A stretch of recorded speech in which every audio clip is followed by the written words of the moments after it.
Greetings, ma'am. It is so nice to have you on our show. So you are heading on your journey to a clean drive across 150 cities in India. How did your journey start, or how did this idea come to you? Thank you for your greets. Looking back, 2 years back, it was just one woman's dream to see how clean is my India, how safe is it for my individual solo journey across its length and breadth. And as an NRI who has lived abroad for 2 decades, it's always a Bharat production which we have as a dream.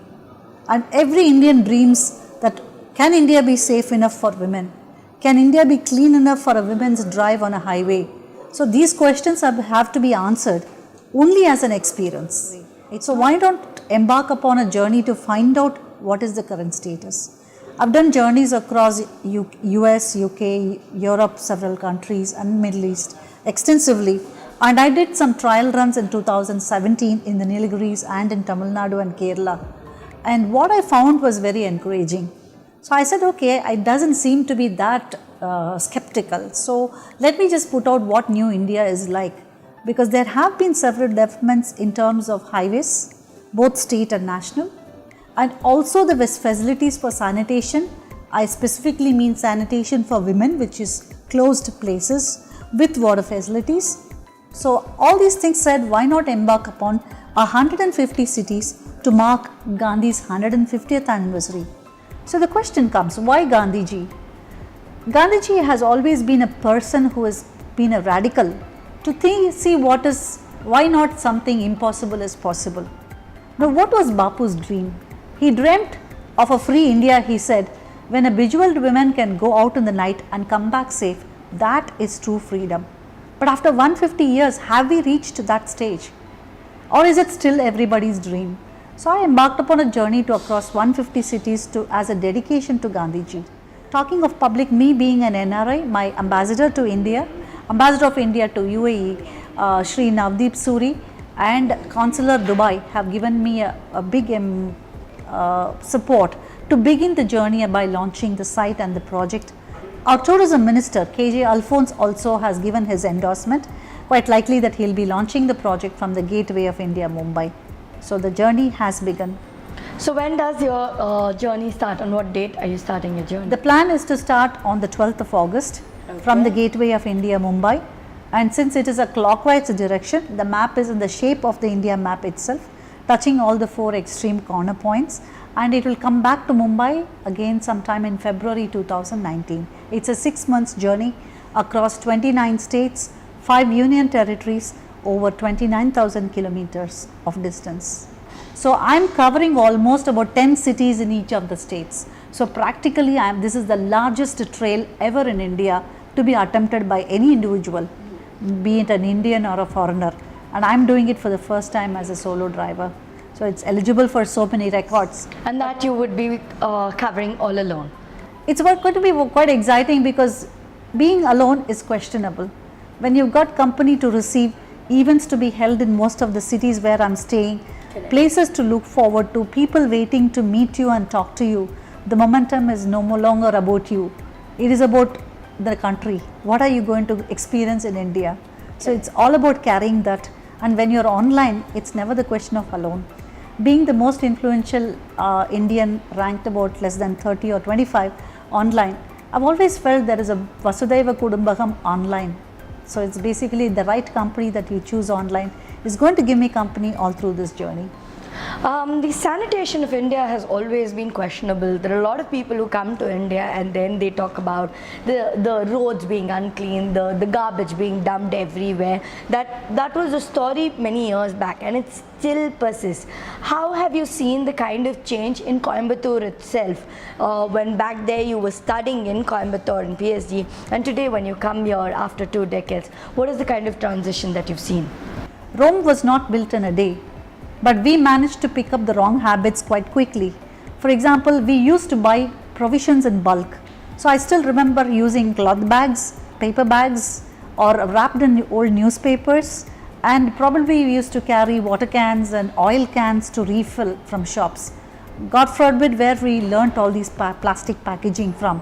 So based on the interviews I've had on my trial run from Mumbai to Coimbatore, most of the people said that they are generating more garbage than at the rate what it is being cleared by any public cleaning system. So the mistake is not with the system itself, but also as a responsible citizen, how much of garbage do you create? How conscious are you in adopting methods by which your own individual garbage contribution can come down? Then that is a change of culture, habit, mindset. And I am sure that I can take a lot of pride in talking about Kovai, because I have been interacting with the commissioner, I have been interacting with some of the social groups which are working on plastic free campaigns, or it is not even plastic, it is a starch based material which is used to make bags, and that was a campaign launched in Coimbatore. So I think the last survey of Swachh Bharat, Coimbatore was one of the cities to be honored. It still ranks very high in Tamil Nadu, and I am sure that down the line the children need to be educated about responsible tourism, about using eco-friendly projects. Coimbatore is already ahead there. So would you be recording all the situations of the toilets and the sanitation that are there across the places that you would be traveling, or how would that work? That's a quite interesting question, because I have a trifold responsibility in this journey. Yes. First, I am the flag bearer of Incredible India banner from the Ministry of Tourism. So as a give back or something like offering back to them, I will be taking 360 photographs. So I am trying to capture at least 150 locations, including culture, heritage and new India, into 360 photography. The other partnership comes from corporate sector. Since I am working with a lot of technology companies, they have devices and apps which are related to journey, which are related to road safety and automobile technology. So I am a test bed for some of their prototype products. I am also using their products, and this entire journey is built on Made in India or Make in India brands. For example, my automobile partner is Tata, the legendary brand, and their Tata Hexa is my home on wheels. I said literally the home on wheels because it's got 24 square feet inside for me to drive and to live and to do my awareness campaigns around my vehicle. So while you have told us about your car on wheels or your home which is on wheels, let's take a look at the car in itself. Oh sure, I would love to have you, and if possible, I would also like to show you how my journey is going to be a green journey, because I am offsetting the carbon footprints by planting saplings in every city that I go as much as possible through an organization. At the same time, you need to look at my kitchen, because my kitchen has a bio stove. I turn garbage into my fuel in my bio stove. Well, let's have a look at it. Thanks to Tata, I have a home on wheels. This is my 24 square feet home. So basically what we have done is we need to reduce the weight of what I'm going to fitment. So basically we've removed the 4 seats at the back. We have created compartments at varying heights to match the platform, so that I have my storage for my personal clothes, my bed linen, my solar equipments, and this will be my working area at the back. So I have a power outlet and a laptop area for my working table at the back. My kitchen. So each time I open up a plank, I have a bench and a stool that I can use for the entire space. I also have my clean water and wastewater management systems here, and that's my wash sink, and I have a removable collapsible water bucket as well as a dustbin at the base. So I have improvised the system with reclaimed materials. The wood that has been used is again reclaimed material. As you can see, this is nothing but a damaged water can. This is my bio stove. It converts waste into energy.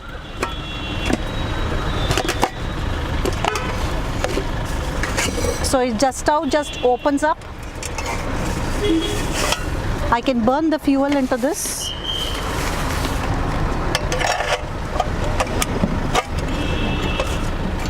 Anywhere I get a piece of twigs, I can set up my kitchen. All I need is some waste wood or some broken pieces of wood like this. I burn it inside and I can cook my meal. At the same time, this also charges my lights, my fan and my taser. So it's a bio stove that works in my kitchen. And I plan to try all the Incredible India cuisine items. So that's my toolkit as well as my hospitality kit. I'm also into geology of rocks, so I've been collecting some samples. Now what happens when I put these planks back is that I get a completely flat surface. And that flat surface can become a bed for me.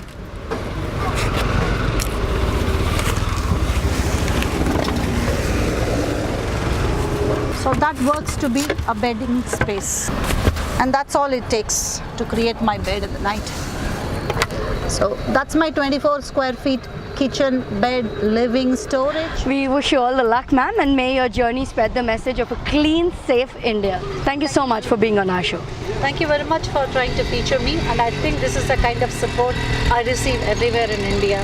Yeah. Incredible India indeed. Thank you. Thank you.